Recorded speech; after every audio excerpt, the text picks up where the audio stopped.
अगर दिमाग पर होने वाले एग्जाम को लेकर थोड़ी टेंशन है तो फिक्र मत कीजिए, आप एकदम सही जगह पर हैं। चलिए इस रिवीजन सेशन में साथ मिलकर इस टॉपिक को आसान बनाते हैं। देखो, दिमाग काफी मुश्किल टॉपिक है ना? और इसकी तैयारी करना थोड़ा भारी पड़ सकता है, पर चिंता की कोई बात नहीं है। हमने इस पूरी चीज को आसान बना दिया है। ये समझ लीजिए कि ये प्रेजेंटेशन आपकी बेस्ट स्टडी गाइड होने वाली है। तो ये है हमारा गेम प्लान। बस इन 5 हिस्सों में हम दिमाग के सारे जरूरी कॉन्सेप्ट्स को एकदम मक्खन की तरह समझेंगे। तो फिर शुरू करें। ओके, तो सबसे पहले बात करते हैं सेरिब्रम की।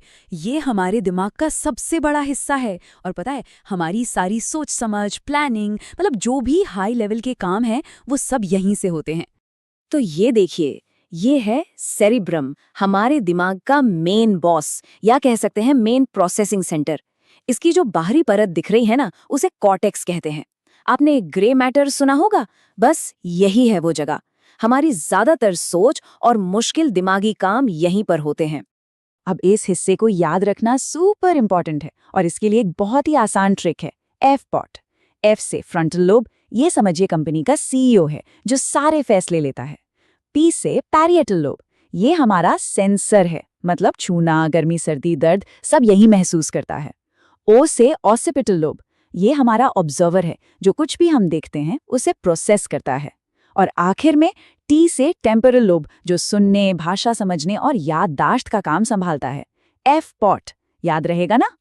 अच्छा, अब आते हैं उस सवाल पर जो एग्जाम में लगभग पक्का कंफ्यूज करता है, ब्रोका एरिया और वर्निक एरिया। तो इसे ऐसे याद रखिए, ब्रोका एरिया का काम है बोलना, यानी स्पीच प्रोड्यूस करना। अगर इसमें कोई दिक्कत हो तो स्पीच ब्रोकन हो जाती है, ब्रोका, ब्रोकन स्पीच, सिंपल। और वर्निक एरिया भाषा को समझने के लिए है। अगर ये काम न करे तो आपको समझ ही नहीं आएगा कि कोई क्या बोल रहा है। वर्निके व्हाट, बस इतना याद रखिए। चलिए अब आगे बढ़ते हैं और दिमाग के ऑटो पायलट सिस्टम के बारे में जानते हैं।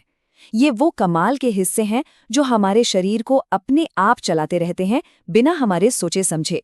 ये है सेरिबेलम, इसे आप दिमाग का कोऑर्डिनेशन हब कह सकते हैं। हमारे सारे मूवमेंट को फाइन ट्यून यही करता है। जैसे याद है जब साइकिल चलाना सीखा था, शुरू में कितना मुश्किल था, पर धीरे धीरे आदत हो गई। वो आदत, वो मसल मेमोरी इसी सेरिबेलम की वजह से बनती है। और ये है ब्रेन स्टेम। सच कहूं तो ये हमारा लाइफ सपोर्ट सिस्टम है। इसके 3 मेन पार्ट्स हैं। मिड ब्रेन, जो देखने और सुनने के रिफ्लेक्स को कंट्रोल करता है।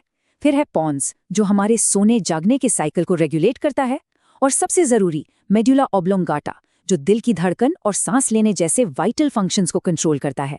इसके बिना तो हम एक पल भी नहीं जी सकते। तो अभी तक हमने दिमाग के बड़े बड़े हिस्सों की बात की। अब थोड़ा जूम इन करते हैं और बात करते हैं इसके सेल्स यानी न्यूरॉन्स की और हमारे इमोशनल सिस्टम की। तो एक न्यूरॉन काम कैसे करता है?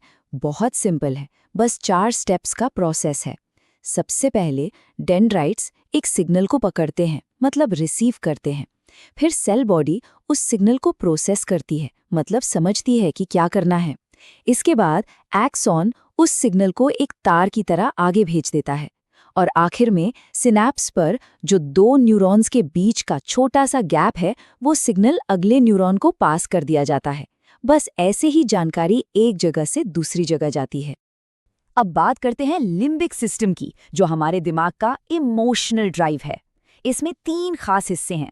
पहला, हिपोकैम्पस, ये शॉर्ट टर्म मेमोरी को लॉन्ग टर्म में बदलता है।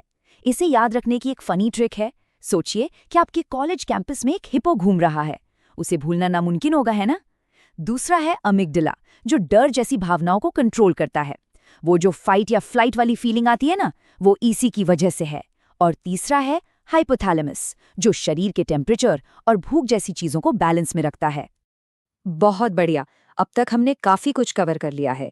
तो अब समय है एक छोटे से पॉप क्विज का, ये देखने के लिए कि कितना याद रहा। पहला सवाल, पियानो बजाने जैसा कोई नया फिजिकल स्किल सीखने के लिए दिमाग का कौन सा हिस्सा सबसे जरूरी है? याद कीजिए, हमने कोऑर्डिनेशन और मसल मेमोरी की बात कहाँ की थी? दूसरा सवाल, अगर किसी को बोली गई भाषा समझने में दिक्कत हो रही है तो दिमाग का कौन सा एरिया खराब हो सकता है? याद है वो व्हाट वाली ट्रिक? तीसरा सवाल, न्यूरॉन का कौन सा हिस्सा दूसरे सेल्स से सिग्नल रिसीव करता है? सोचिए, सिग्नल का सफर शुरू कहाँ से होता है? अगला सवाल, किसी खतरनाक सिचुएशन में डर महसूस करने की हमारी एबिलिटी, इसे कौन प्रोसेस करता है? हमने अभी अभी इमोशनल सेंटर की बात की थी। और ये रहा आखिरी सवाल, हमारे दिल की धड़कन और सांस लेने जैसे वाइटल फंक्शंस, इन्हें कौन कंट्रोल करता है? ये हमारे शरीर का लाइफ सपोर्ट सिस्टम है। Great job. चलिए अब इन सवालों के जवाब देखते हैं और साथ ही एग्जाम के लिए कुछ सुपर हेल्पफुल स्ट्रैटेजीज पर भी बात करते हैं। तो ये रही आपकी फाइनल चीट शीट।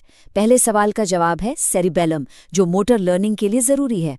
दूसरे का वर्निके एरिया, तीसरे का डेंड्राइट्स, चौथे का एमिगडाला और पांचवे का ब्रेन स्टेम, या और स्पेसिफिकली कहें तो मेडुला ऑब्लंगेटा। ये टेबल लास्ट मिनट रिवीजन के लिए एकदम परफेक्ट है। देखो, एग्जाम में कुछ कॉमन गलतियां हैं जो सब करते हैं, इनसे बचना है। पहला, ब्रोका और वर्निके को मिक्स मत करना। ब्रोका है बोलने के लिए, वर्निके है समझने के लिए। दूसरा, सेरिब्रम और सेरिबेलम, नाम एक जैसे लगते हैं पर काम बिल्कुल अलग हैं।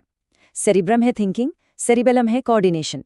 और हाँ, ये मत भूलना कि ब्रेनस्टेम हमारे इनवॉलंटरी फंक्शंस को कंट्रोल करता है, मतलब जिन पर हमारा कंट्रोल नहीं है, जैसे सांस लेना।